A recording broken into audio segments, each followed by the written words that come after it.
Crash Course Philosophy is brought to you by Squarespace. Squarespace, share your passion with the world. I'm Hank Green, and you and I are about to embark on a journey of inquiry into the whole world, your world, in an effort to figure out what gives it meaning, what makes it beautiful, where its evils come from, and ultimately what is the very nature of reality itself. And along the way, we're going to question every aspect of your own personal life. Why do you do what you do? Why do you think what you think? Why do you feel what you feel? Now, if you've joined me on Crash Course before, you might say, we've already learned all that stuff, like in psychology and biology and anatomy and physiology, and it's true, science can definitely help us understand our thoughts and feelings and actions. But on this particular journey, we're going to be exploring aspects of the human condition that can't be explained only by hormones or neurotransmitters, by personal experiences or hereditary conditions. Because all of those chemicals and experiences that make us who we are can actually raise as many questions as they answer. Like, if all of my decisions really are just the result of how I was raised and what chemicals I have flowing through my brain, then are any of my choices actually free? And if I'm not truly free to make my own decisions or choose my own actions, then how can I be held accountable for them? Yeah, it's gonna be that kind of journey. Rather than just look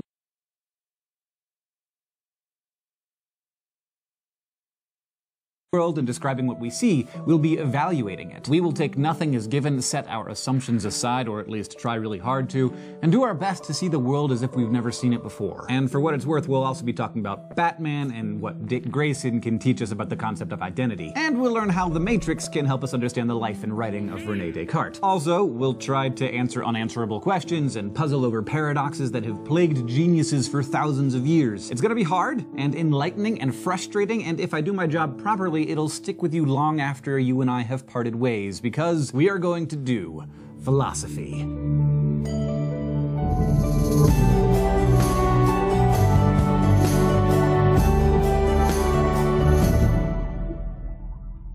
These days, people use the word philosophy to describe some opinion they might have or an approach they have to a certain topic. Like, you might have a philosophy when it comes to golf, though I personally do not. But we are going to use this word more narrowly to describe a way of approaching the world that traces its roots back to ancient Greece, 500 years before the Common Era. This was a time of great intellectual movement around the world. Buddhism and Jainism were developing in Asia at the same time philosophical thought was emerging in Greece. There, scholars were tangled up in a distinction they were just beginning to make between philos and mythos, or what we'd now roughly call science and storytelling. At that time, there were bards like Homer who were trying to understand and explain the world through stories, while the earliest philosophers were using methods that were more analytical and scientific, although they didn't really have the concept of science back then. So philosophia, literally the love of wisdom, was a new way of trying to make sense of the world. When the earliest philosophers used the word philosophy, they basically meant the academic study of anything, which, I guess could include golf. But at what we might call the first universities in the Western world, Plato's Academy and its rival Aristotle's Lyceum, math, biology, physics, poetry, political science, and astronomy were all considered to be philosophy. Eventually, scholars began thinking of these fields differently, as separate disciplines. Studies that had strong empirical elements came to be considered science, a search for answers. But philosophy came to be understood more as a way of thinking about questions.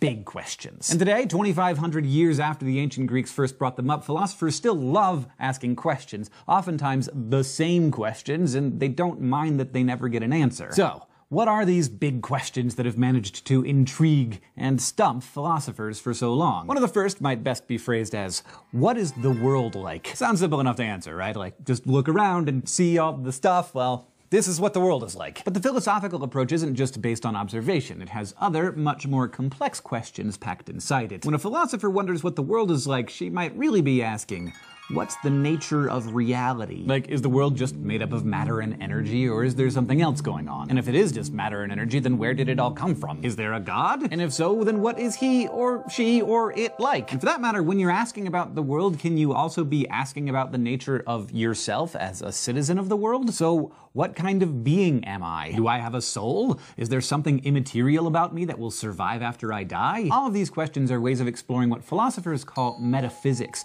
one of the three main branches branches of philosophy, an effort to understand the fundamental nature of the world, of the universe, and of being. Now, if those questions aren't heady enough for you, we, as students of philosophy, also have a whole separate set of questions that are about how we know the answers to any of this stuff. This particular strain of philosophy, which is like knowing about knowing, is epistemology, literally the study of knowledge, the second major field of philosophy. And it poses questions like, is the world really what I think it is? Like, really, is everything I see and think and experience, is it actually true? If it isn't, then what is true? And what's the best way to go about figuring out the truth? Is science the best way, or are there more ethereal paths to truth? Paths that science can never really travel. And let's say that after a lot of searching and question asking, I begin to develop some ideas, like an inkling about what might be true. Then, how do I know if I'm right? How will I ever know I'm wrong? Can I ever be certain about anything? Now, at this point, I wouldn't blame you if you're thinking, am I real? Do I know anything? Well, as questions go, these might not seem super practical, but there's another area of philosophy that helps frame your thinking around what you actually do, like how you should act and what you should attach meaning to. It's called value theory, and it's usually divided into two main branches. The first is ethics. You've heard of it. It's the thing that politicians are always said to lack and Jedi are supposed to have in great supply. Though, don't get me started on the prequels. In philosophy, though, ethics isn't just a code of what's right and what's wrong. It's the study of how humans should live with each other. Rather than just sitting around and judging people, ethics involves posing questions like, how should I live? Is there any reason that I should treat, say, strangers differently than the people I love? And for that matter, do I owe anything to myself? What about animals or the earth? And if I do have any of these obligations at all, where do they come from? Who says? Ultimately, whatever system you use to decide what's good or evil as human behavior goes is determined by your values. That's why ethics is considered part of value theory. But the other part of value theory isn't about what's right. It's about what's beautiful. Aesthetics is the study of beauty and art. Now, the concept of beauty is talked about practically everywhere, from the media to art school to barber college. But for philosophers, the pursuit of aesthetics involves considering what beauty is and whether it even exists. Aesthetics is a part of value theory because beauty and art are things we value and evaluate. And many people who study this particular kind of philosophy, known as aestheticians, believe there is such a thing as the beautiful. Something that doesn't just depend on what you happen to find attractive, but something that's just objectively true. And finally, there's one more aspect of philosophy that I should mention because it doesn't ask questions so much as help us find answers. Yes, finally, some answers. And that thing, which I happen to think can be beautiful in its own way, is logic. Logic is the philosopher's toolbox. It contains the saws and hammers, the microscopes and beakers that philosophers use to go about answering their questions in a clear, systematic way. Logic is about reasoning, giving strong arguments that don't fall victim to fallacies, which are, as you will learn, the mortal enemies of philosophical precision. Okay, so metaphysics, epistemology, value theory, they might all seem pretty airy and abstract, but don't worry because you have already done philosophy, even though you might not realize it. You do it in almost every aspect of your life. Every time you argue with your parents or wonder if you should date someone or decide to eat a salad instead of a ham and cheese hot pocket, you are doing philosophy. Because you're thinking about the world and your place in it. You're figuring out what you value, why you value it, and what you should do about it. So here's our plan. We're gonna learn about the major fields of philosophy, posing questions and considering possible answers along the way, and each time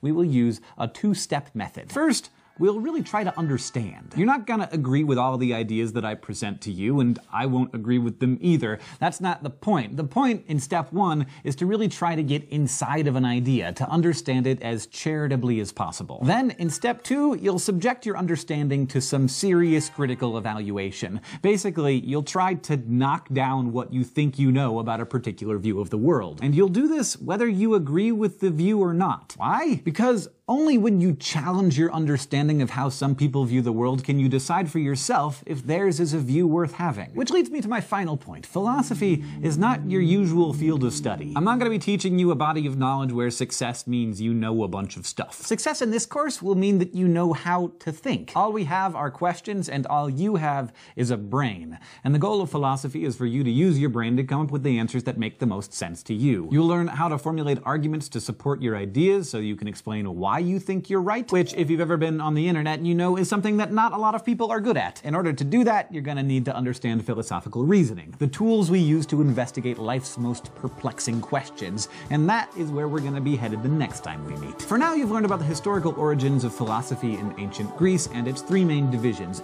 metaphysics, epistemology, and value theory. We also talked about logic and how you're going to use it to understand and critically evaluate a whole host of different worldviews. But not about golf.